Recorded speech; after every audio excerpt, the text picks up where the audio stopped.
Hello नमस्कार।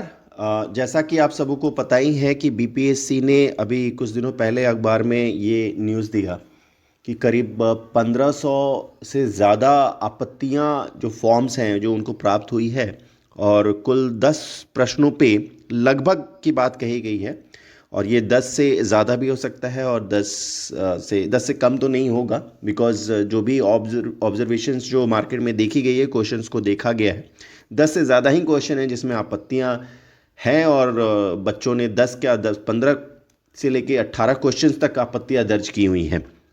तो आज उसी विषय में आज हम चर्चा करेंगे कि वो कौन से प्रोबेबल क्वेश्चंस हैं जिनका मुझे ऐसा लगता है और शायद आपको भी ऐसा लगेगा इस वीडियो को देखने के बाद कि शायद उनका आंसर जो है वो चेंज हो जाए। और कुछ ऐसे भी क्वेश्चंस हैं जिनका आंसर चेंज ना हो, वो भी मैं आज डिस्कस करूंगा और काफ़ी कॉम्प्रिहेंसिव और मतलब विस्तृत एक चर्चा करूंगा। कोई भी ऐसा क्वेश्चन नहीं होगा जिसको मैं छोड़ूंगा नहीं, सारे क्वेश्चंस को लगभग मैंने लिया है इसमें। और कुछ ऐसे भी क्वेश्चंस हैं जिनको शायद डिलीट कर दिया जाए और हटा दिया जाए, तो वो सारी चीज़ें आज इसमें हम डिस्कस करेंगे। लेकिन एक चीज़ और मैं मेंशन करना चाहूँगा कि ये मतलब अगर ये सारी चीज़ें अवॉइड की जा सकती थी। जो विशेषज्ञ हैं हमारे, वो इतने एक्सपर्ट हैं कि वो अगर शायद जो भी क्वेश्चन सेटर जब सेट करता है तो उसी वक्त अगर उसने ध्यान दे दिया होता तो इसकी नौबत नहीं आती। ये अभी जो आफ्टर एग्ज़ाम जो ये एफर्ट्स डाले जाएंगे, 1500 से ज़्यादा जो आपत्तियां प्राप्त हुई हैं, इसके लिए एक टीम गठित होगी और उस पर वो लोग विचार विमर्श करेंगे। तो ये काफ़ी टाइम और एफर्ट लगेगा इसमें। और अतुल प्रसाद सर से यही एक विनती रहेगी कि सर इस पे भी ध्यान दिया जाए और बच्चों के भविष्य को मद्देनज़र रखते हुए ये सारी त्रुटियां हटाई जाए। इससे क्या होता है कि कुछ बच्चे जो मेरिट वाले होते हैं वो मेरिट में नहीं आ पाते और वो 1-2 नंबर से वंचित हो जाते हैं। और गलती उनकी नहीं होती, गलती सिर्फ क्वेश्चन की वजह से, जो भी मिस प्रिंट हो या फिर जो भी इधर उधर से जो भी क्वेश्चन डाल दिया गया है उसकी वजह से ये सारी चीज़ें हो जाती हैं। तो इस पर कृपया करके ध्यान दिया जाए और ये बच्चों के हित में एक अच्छा स्टेप होगा। ठीक है, तो अभी अब देख लेते हैं जल्दी से कि वो कौन कौन से ऐसे क्वेश्चंस हैं और इसमें मैं कोशिश करूंगा कि सारे क्वेश्चंस को इसमें मैं इंक्लूड करूं और सारे क्वेश्चंस को विस्तृत रूप में एक बार आपके समक्ष लेके आऊं। अब ये जो पहला क्वेश्चन जो है अभी स्क्रीन पे जो आपको दिख रहा है, इस क्वेश्चन में आई थिंक ये क्वेश्चन किसी भी यूट्यूब चैनल पर डिस्कस नहीं हुआ है अभी तक, बट इसमें बहुत बड़ी त्रुटि है इस क्वेश्चन में। इस क्वेश्चन में इंग्लिश में कुछ और ही छापा गया है और हिंदी में कुछ और ही छापा गया है। आप अगर देखेंगे तो इसमें इंग्लिश में बोल रहा है the speed of light will be minimum while passing through, इसमें फॉलोइंग वर्ड नहीं है। वही अगर हिंदी मीडियम में देखें तो प्रकाश की गति निम्न में से किस माध्यम में न्यूनतम होगी, यहाँ पे निम्न में से बोल रहा है और इसमें निम्न में नहीं बोल रहा है। ठीक है, और जो इंस्ट्रक्शन जो बुक होता है, पहला पेज होता है क्वेश्चन पेपर का, उसमें ये साफ साफ लिखा गया है कि if there is any sort of mistake इधर ऑफ प्रिंटिंग और of factual nature then out of English and Hindi versions of the question the English version will be treated as standard. मतलब यहाँ पे जो इंग्लिश वाला है वो उसको मान्य किया जाएगा। ठीक है, अब बेचारे हिंदी मीडियम वालों बच्चों ने निम्न में से तो उन्होंने देखा होगा कि कांच इसका सही आंसर होगा, उन्होंने कांच लगा दिया। बट इंग्लिश मीडियम वालों ने देखा होगा कि यहाँ पे तो सबसे कम तो डायमंड में होता है स्पीड ऑफ लाइट, और डायमंड ऑप्शन में नहीं है तो उन्होंने ई लगाया हुआ है। तो यहाँ पे इंग्लिश के साथ आयोग जाएगा, बिकॉज वैलिड यही बोलता है और जो भी इंस्ट्रक्शन जो दिया गया है। और ये त्रुटि ये मैं विद्यार्थियों की नहीं कहूँगा, ये मिसप्रिंट हुआ है क्वेश्चन में और उसकी वजह से उसका खामियाजा सभी विद्यार्थियों को भुगतना पड़ेगा। ठीक है, और इसका मैं आपको प्रूफ भी दिखा देता हूँ कि क्यों डायमंड में बोल रहा हूँ। बिकॉज देखिए यहाँ पे जो एनएम है, एनएम को यहाँ डिफाइन किया गया है the refractive index of the medium and speed of light of the medium, इसका इन्वर्सली प्रोपोर्शनल है। और यहाँ पे जो इंडेक्स दिया गया है, यहाँ पे वो जो मटेरियल है और उसका रिफ्रैक्टिव इंडेक्स सामने दिया गया है। और यहाँ देख लीजिए आप, डायमंड का सबसे ज़्यादा है। डायमंड का अगर रिफ्रैक्टिव इंडेक्स सबसे ज़्यादा है तो स्पीड ऑफ लाइट इसमें ही कम होगी। ठीक है, और जो क्वेश्चन में बोल रहा है speed of light will be minimum while passing through, तो इसका ऑप्शन ई हो जाएगा, बिकॉज ऑप्शन में है ही नहीं। ओके, तो ये शायद इसका आंसर चेंज हो जाए। बहुत बच्चों ने इस पर आपत्तियाँ दर्ज की हुई हैं। अब ये जो क्वेश्चन है ये 7 निश्चय वाला क्वेश्चन है। आई होप आप लोग सभी एग्री करेंगे। इसका आयोग ने जो आंसर दिया है वो दिया हुआ है कि हर खेत में सिंचाई का पानी जो है वो 7 निश्चय का पार्ट नहीं है, जो कि गलत है। और सबों ने एकदम सही पॉइंट आउट किया है इसको। इसमें एक्चुअली एयरवेज टू एवरीवन ये इसका राइट आंसर हो जाएगा, सभी के लिए वायु मार्ग, ये इसका पार्ट नहीं है, तो ये भी इसका भी आंसर चेंज होगा। अब क्वेश्चन नंबर तीसरा देख लेते हैं। ये 68वें दौर के आधार पर गरीबी अनुमानों के बारे में NSSO का कौन सा कथन सत्य नहीं है। तो इसमें आप देख लीजिए, ये PIB का वेबसाइट का ऑथेंटिकेटेड सोर्स है और इसमें यहाँ पे इन लोगों ने क्लियरली फाइंड किया है कि जो रूरल एरियाज़ है, फॉर रूरल एरियाज़ वो 816 रुपये पर कैपिटा पर मंथ है। ओके, यहाँ भी देखिए ऑप्शन में तो पर प्रति व्यक्ति प्रतिदिन के लिए परिभाषित करने के लिए बोला गया है ना, तो अगर ये पर मंथ है तो इसको अगर 30 से डिवाइड करेंगे तो प्रतिदिन का आ जाएगा। अगर 816 को 30 से डिवाइड करेंगे ना तो ये 27.20 आ जाएगा, तो ये ऑप्शन सही हो गया। वैसे ही अगर देखा जाए तो यहाँ पे जो शहरी क्षेत्र है उनके लिए 1000 पर कैपिटा पर मंथ है, इसको 30 से डिवाइड कीजिएगा बिकॉज एक मंथ में 30 दिन होते हैं, तो ये करीब करीब आपको 33.33% प्रति व्यक्ति आ जाएगा प्रतिदिन, तो ये भी ऑप्शन सही हो गया। और यहाँ पे देखिए, यहाँ पे ये भी मेंशन किया गया है इस रिपोर्ट के अनुसार कि 21.9% for the country as a whole जो पॉवर्टी लाइन के नीचे हैं, परसेंटेज ऑफ पर्सन, तो ये भी ऑप्शन सही हो जाएगा 21.9। इसका जो ऑप्शन सही नहीं है वो ये हो जाएगा 33.35 वाला, तो इसका सही ऑप्शन डी होगा। आयोग ने जो आंसर दिया है वो ई दिया है जो कि गलत है, इसको भी आयोग चेंज करेगा और इसका सही ऑप्शन हो जाएगा भारत की 33.35% जनसंख्या गरीबी रेखा के नीचे जीवन यापन कर रही थी, जो कि गलत है। ठीक है, अब देखिए चौथा जो क्वेश्चन है ये भी बड़ा ही डिस्प्यूटेड कंट्रोवर्शियल क्वेश्चन है, विवादित क्वेश्चन है। गति को सर्वप्रथम किसने परिभाषित किया था? आयोग ने इसका आंसर दिया है गैलीलियो। अब एक बार देख लेते हैं, गैलीलियो का जो जीवन काल रहा है 1564 से लेकर 1642 रहा है, ये NCERT में दिया हुआ है, NCERT की बुक में दिया हुआ है ये। अब Galileo propose the concept of acceleration, इसमें एक्सेलरेशन की बात कही थी। गैलीलियो ने एक प्लैंक रखा था, एक पटरा रख दिया था और ऊपर से एक बॉल वगैरह या कुछ गिरा रहा था, तो वो देख रहा था वो नीचे गिर रहा है, फिर नीचे से ऊपर फेंकने की कोशिश की तो वो पटरे पे चढ़ नहीं रहा था, तो उसने वहाँ से वो कॉन्सेप्ट ऑफ एक्सेलरेशन की बात कही थी। कहीं भी इसने मोशन स्पीड वगैरह की कुछ की ऐसी बात नहीं की है। उसी समय में केपलर का जीवन काल देखें तो ये भी 1571 से लेकर 1630 पैरेलली रहा है। इनफैक्ट ये 1642 तक थे गैलीलियो, और केपलर जो थे वो 1630 तक ही थे। बट इनके डेफिनेशन में वेलोसिटी देखिए, यहाँ पे वेलोसिटी मतलब मोशन और स्पीड आ गया है यहाँ पे, जिसको ये डिफाइन कर रहे हैं मोमेंटम एंड मतलब P/m जो भी है यहाँ पे ये डिफाइन कर रहे हैं, तो वेलोसिटी इसमें आ गया है। न्यूटन के बारे में बहुत लोग बोल रहे हैं, आपत्तियां दर्ज की गई हैं, तो एनी हाउ इस क्वेश्चन का पता नहीं आयोग अब क्या जाएगा, लेकिन गैलीलियो इसका सही उत्तर नहीं है, इसका भी उत्तर चेंज होगा। तो ये लेके चौथा क्वेश्चन था जिसका उत्तर चेंज होने वाला है। अब ये आयोग पे डिपेंड करेगा कि वो क्या इसका उत्तर मांगते हैं। अब ये 5वां नंबर क्वेश्चन देखिए कि which among the following is known as white metal, निम्न में से किसे श्वेत धातु भी कहते हैं? तो इसका आयोग ने उत्तर दिया है प्लैटिनम। ओके, अब मैं आपको दिखा रहा हूँ, इसमें सिर्फ प्लैटिनम ही नहीं होता है, इसमें पैलेडियम भी ऐसा मेटल है जो कि जिसको वाइट मेटल श्वेत धातु कहते हैं। अब ये देखिए गवर्नमेंट का वेबसाइट है, GOV लगा हुआ है, पोप केमिस्ट्री जो कि इन सभी चीज़ों का जो भी फिज़िकल कैरेक्टर है उसको डिफ़ाइन करती है, और इसी के बेसिस पे सारी चीज़ें जो हैं फिर आगे चलती हैं। उनके वेबसाइट पे देखा जाए तो ये भी देखिए गवर्नमेंट की वेबसाइट है पैलेडियम का। पैलेडियम को ये कैसे डिफ़ाइन कर रहे हैं? It is a white ductile metal resembling platinum, platinum की तरह ही होता है, ये वाइट होता है और डक्टाइल होता है। प्लैटिनम के बारे में भी देखा जाए तो यहाँ भी ये लिख रहे हैं ये silvery whitish grey malleable ductile metal होता है। तो ये हम दोनों ही आंसर सही हैं, तो ये भी आयोग ई ऑप्शन के साथ जाएगा, इसका भी आंसर चेंज होगा।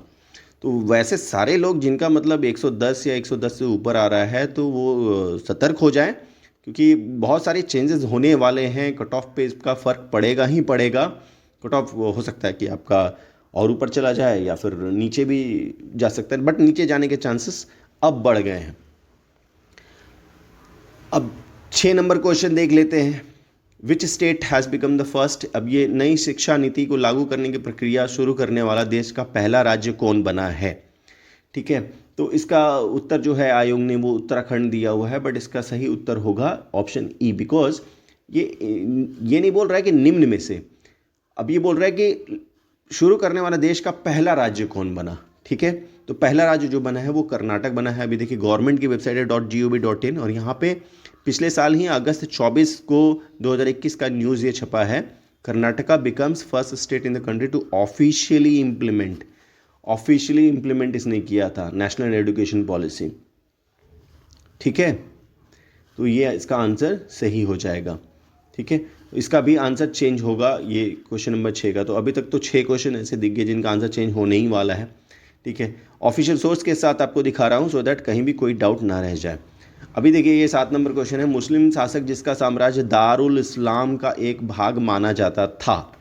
तो इसमें जो ऑप्शन दिया है आयोग ने वो इल्तुतमिश दिया है, बट इसका सही आंसर हो जाएगा, ये जितने भी आपको शासक दिख रहे हैं ऑप्शंस में, इन सबों के साम्राज्य में दारुल इस्लाम फॉलो किया जाता था। दारुल इस्लाम का मतलब ही होता है कि वैसा राज्य, वैसा क्षेत्र जहाँ पे मुस्लिम प्रथाओं को प्रैक्टिस करने की स्वतंत्रता हो, जहाँ पे वो अपने धर्म को प्रचार प्रसार कर सकें। तो ये जो है ये एक ब्राउन एजुकेशन की वेबसाइट है जहाँ पे ये सारी इन्फॉर्मेशन दी गई है। तो इस पर काफ़ी आपत्तियाँ भी दर्ज की गई हैं, और इसको पक्का से वो चेंज करेगा, बिकॉज़ इसको भी अगर चेंज नहीं करेंगे तो फिर इसमें दिक्कत है। तो ये ऑप्शन भी चेंज होना ही होना है। तो कुल मिला के अभी तक जो है 7 क्वेश्चन के आंसर्स वो चेंज होंगे और कट ऑफ पे इसका भी फ़र्क पड़ेगा। अब 8वां क्वेश्चन देख लेते हैं। 8 नंबर क्वेश्चन जो बोल रहा है कि who was the first Indian governor of Bihar. अब यहाँ पे देखिए जो मैंने ऑफिशियल वेबसाइट लिया है वो है गवर्नर biharnic.in, फॉर्मर गवर्नर्स। आयोग ने जो आंसर दिया है वो दिया है सत्येंद्र प्रसन्ना सिन्हा। अब ये देखिए बच्चों ने जो ऑब्जेक्शन किया है उसमें इन्होंने किया है कि ये जो यहाँ स्पेसिफिकली क्वेश्चन में पूछा गया है कि बिहार के प्रथम भारतीय गवर्नर जनरल कौन थे, जबकि सत्येंद्र प्रसन्ना सिन्हा बिहार के नहीं थे। वो बिहार और उड़ीसा कंबाइंड जब था 1920 में, तब ये गवर्नर बने थे। ठीक है, और इसी 67 में ही ये भी सवाल पूछा गया है कि बिहार से उड़ीसा कब पृथक हुआ था, तो वो भी क्वेश्चन है। तो 1936 उसका जवाब है।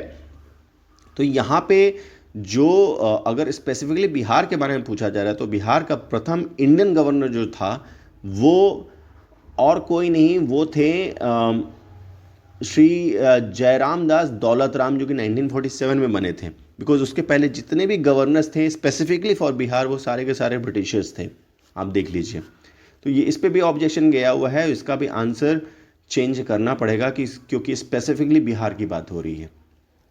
ठीक है, अब वैसे क्वेश्चंस के बारे में भी मैं बता दूं जिन प्रश्नों को शायद हटा दिया जाए। एक तो ये पहले कि UN general assembly has adopted as India, जो लैंग्वेज वाली जो बात हो रही है, इसका जो ऑफिशियल वेबसाइट पे जो जहाँ से ये करंट अफेयर्स की चीज़ थी उसमें तो हिंदी लिया गया है, लेकिन बहुत लोगों का कंटेंशन ये भी है कि जो बंगाली जो है, बंगाली लैंग्वेज, वो जो बांग्लादेश की जो प्रेसिडेंट हैं शेख हसीना, उन्होंने उसको ऑफिशियल यूएन लैंग्वेज बनाने की बात 2010 में किया था, वो उसका साक्ष्य दिया गया है। उसके बाद से ये जो है कि UNGA adopts India sponsored resolution on मल्टीलिंग्विज्म mentions Hindi language for the first time. तो ये इनके स्टेटमेंट में बहुत सारी दिक्कतें थी, और फिर उसको न्यूज़ में कैसे मोल्ड करके छापा गया वो भी एक दिक्कत वाली बात है। और प्लस इसमें लास्ट में देखिएगा तो बांग्ला एंड उर्दू की भी बात कही गई है, बांग्ला एंड उर्दू की भी बात कही गई है। तो ये सारी चीज़ें क्वेश्चंस सेट करने के वक्त देखा जाना चाहिए था, बट वो शायद नहीं देखा गया है। तो शायद इस क्वेश्चन को डिलीट कर दिया जाए, मुझे ऐसा लग रहा है कि शायद ये क्वेश्चन डिलीट होगा। ठीक है, अगला क्वेश्चन जो देख लेते हैं, क्वेश्चन नंबर 2 जो मुझे लग रहा है डिलीट होगा, वो होगा which Indian state has chosen to host the G20 summit in 2023। अब देखिए 13 सितंबर तक तो जम्मू एंड कश्मीर इसका आंसर था। 14 सितंबर को न्यूज़ जो आई है, बिकॉज देखिए यहाँ पे गवर्नमेंट की वेबसाइट पे अभी भी आज भी एग्जिस्ट करता है, जम्मू एंड कश्मीर में होने वाला था, बट जो 14 सितंबर को न्यूज़ आती है वो उसमें इसको सडनली इसको चेंज कर दिया जाता है, बिकॉज काफ़ी उसमें चाइना और पाकिस्तान जैसे कंट्रीज़ ने इसमें अपोजिशन कर दिया था कि भाई Jammu and Kashmir disputed area है, वहाँ पे नहीं होना चाहिए। तो 14 सितंबर को ये चेंज हुआ था न्यू दिल्ली में। ठीक है। अब हुआ क्या कि क्वेश्चन, एक्चुअली आप सबों को पता होगा कि 67 का एग्ज़ाम 20 सितंबर को होने वाला था। अब 20 सितंबर को होने वाला तो क्वेश्चन तो काफ़ी पहले छप गया होगा, नहीं भी मानो तो 15 दिन पहले तो छप ही गया होगा, यानी सितंबर फर्स्ट वीक में छप गया था क्वेश्चन पेपर। उसके अकॉर्डिंग आयोग ने इसका उत्तर जम्मू कश्मीर माना है। बट अभी क्या है कि चूंकि आंसर इसका चेंज हो गया है, वो दिल्ली हो गया है, और काफ़ी बच्चे जो पहले से प्रिपरेशन कर रहे हैं वो पहले से जो उनकी तैयारी थी उन्होंने जम्मू कश्मीर लगाया होगा, तो इस क्वेश्चन का भी मतलब नहीं बनता है। आई थिंक इस क्वेश्चन को डिलीट कर देना चाहिए to avoid any confusion, and जो भी डिजर्विंग कैंडिडेट्स हैं उनके साथ भी अन्याय ना हो, तो इसलिए इस क्वेश्चन को डिलीट कर ही देना चाहिए। ठीक है, मुझे ऐसा लगता है। अब जो क्वेश्चन नंबर 3 जो मुझे लगता है जिसको जो शायद ये भी डिलीट हो, बिहार का चौड़ी विद्रोह किस वर्ष प्रारंभ हुआ? तो ये जो चौड़ी रिवोल्ट है, तो ऐसा कुछ चौड़ी रिवोल्ट करके है नहीं, ये एक चुआर रिवोल्ट है, चुआर जिसको बोलते हैं, जो कि 1798 के आसपास हुआ था। बट चौड़ी को लोगों ने काफ़ी कंफ्यूज कर दिया चौड़ी चौरा कांड को लेके, बिकॉज इसी 67th बीपीएससी में चौड़ी चौरा कांड भी पूछा गया है, वो भी क्वेश्चन पूछा गया है कि वो कहाँ हुआ था। उसका राइट आंसर यूपी में हुआ था, राइट।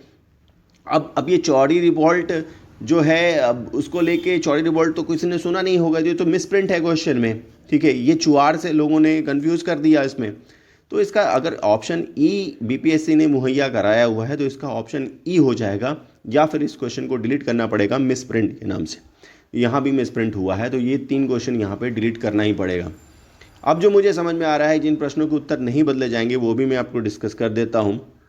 ये एनपीएस वाले बहुत सारे बच्चे बोल रहे हैं, बहुत सारे कैंडिडेट्स, कि ये इसका आंसर जो होगा वो ई हो जाएगा, बट ऐसा कुछ नहीं होगा। आयोग ने जो उत्तर दिया हुआ है मुझे ऐसा लग रहा है वो सही है, बिकॉज ये जो एनपीएस फैसिलिटी है ना, ये सारे सिटीजन ऑफ इंडिया के लिए नहीं है।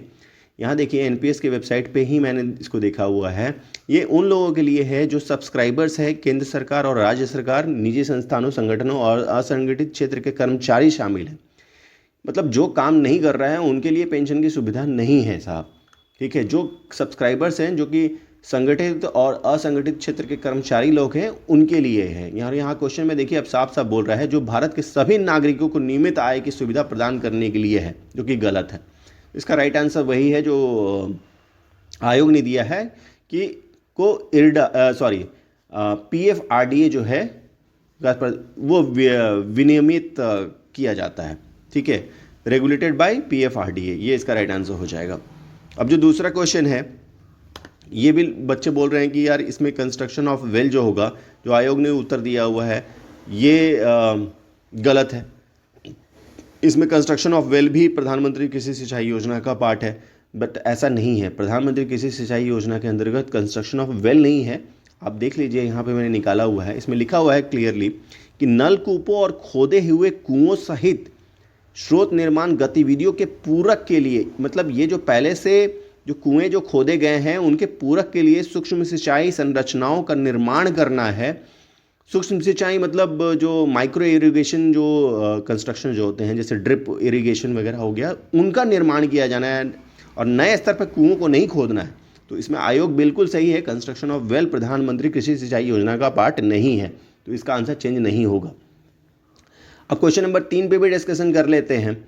अब ये देखिए, ये इसमें बहुत सारे लोग बोल रहे हैं कि जो सेकंड जो ऑप्शन दिया गया है, the theme for national biodiversity in 2022 is building a shared future for all, like ये भी चेंज नहीं होगा। चेंज इसलिए नहीं होगा कि आपका कहना सही है, कैंडिडेट्स का कहना सही है कि ये इंटरनेशनल बायोडाइवर्सिटी का जो थीम है, बट आयोग ये बोलेगा कि जब इंटरनेशनल बायोडाइवर्सिटी का थीम हो ही गया तो इंटरनेशनल में ही तो नेशनल आता है ना, तो नेशनल बायोडाइवर्सिटी का थीम भी यही होगा फिर। अब ये तो ये वाली बात हो गई ना, लॉजिकली देखा जाए तो आयोग इसको सही ठहरा देगा कि नेशनल तो इंटरनेशनल के अंदर में ही आएगा ना। जब इंटरनेशनली हमने बोल दिया इसका theme building a shared future for all life होगा, तो वो नेशनल बायोडाइवर्सिटी का भी थीम वही होगा और वही हो जाएगा, तो इसका भी आंसर चेंज नहीं होगा और इसका तीनों ऑप्शन सही रहेगा मुझे जहाँ तक लग रहा है। अब क्वेश्चन नंबर 4 जो है अब देखिए, ये 15वें राष्ट्रपति चुनाव के लिए संयुक्त प्रगतिशील गठबंधन के उम्मीदवार कौन थे, तो इसका भी आंसर जो आयोग ने दिया है यशवंत सिन्हा, वही सही होगा, बिकॉज ऑफिशियली ये ऑन पेपर है कि 15वीं राष्ट्रपति हमारी द्रौपदी मुर्मू बनी है। तो जब 15वीं राष्ट्रपति वो बन गई तो अपोजिशन में कौन लड़ रहा था, ये तो करंट अफेयर्स का क्वेश्चन था, वो यशवंत सिन्हा ही थे। तो इलेक्शन भले ही 16वां था इसका, लेकिन द्रौपदी मुर्मू 15वीं राष्ट्रपति बन गई हैं और उनके अपोजिशन में यशवंत सिन्हा थे, जो कि पता होना चाहिए था। तो इस पे जो भी ऑब्जेक्शन डाले जा रहे हैं उसका कोई औचित्य नहीं बनता। और ना ही शत्रुघ्न सिन्हा लड़ रहे थे, सबको पता है, ना ही शंकर अग्रवाल लड़ रहे थे, यशवंत सिन्हा ही इलेक्शन लड़ रहे थे। तो इसका आंसर वही होगा, आयोग इसी के साथ जाएगा, इसका भी आंसर चेंज नहीं होगा। तो कुल मिला के 4 ऐसे क्वेश्चंस हैं जिनका आंसर चेंज नहीं होगा, मुझे ऐसा लग रहा है। 3 ऐसे क्वेश्चंस हैं जिनको शायद डिलीट कर दिया जाए, और कुल से 8 क्वेश्चंस हैं जिनका आंसर चेंज होगा। तो कुल मिला के ऐसे 15 क्वेश्चन को मैंने इससे डिस्कस किया, और ये अगर इतना उलटफेर हो रहा है तो इसका कट ऑफ पे फ़र्क पड़ेगा ही पड़ेगा। तो जो लोग भी 110 के ऊपर हैं, सतर्क हो जाएं। मेरे कहने का डराने का मतलब थोड़ा भी नहीं है, लेकिन फिर भी आपको भी थोड़ा सतर्क हो जाना पड़ेगा। और मैं तो ये कहूँगा कि जिनका भी 100 के आसपास अगर आंसर बन रहा है, करेक्ट हो रहा है, और 100 के ऊपर जिनका भी मार्क्स आएगा, वो लोग आराम से मेंस की तैयारी करें। और इसमें कुछ कहीं भी किसी भी तरह की दिक्कत वाली बात नहीं आएगी। और मैं मेरी यही शुभकामनाएं रहेंगी कि सारे के सारे लोग सेलेक्ट हों और अच्छा परफॉर्म करें। Thank you so much and keep watching my channel. Thank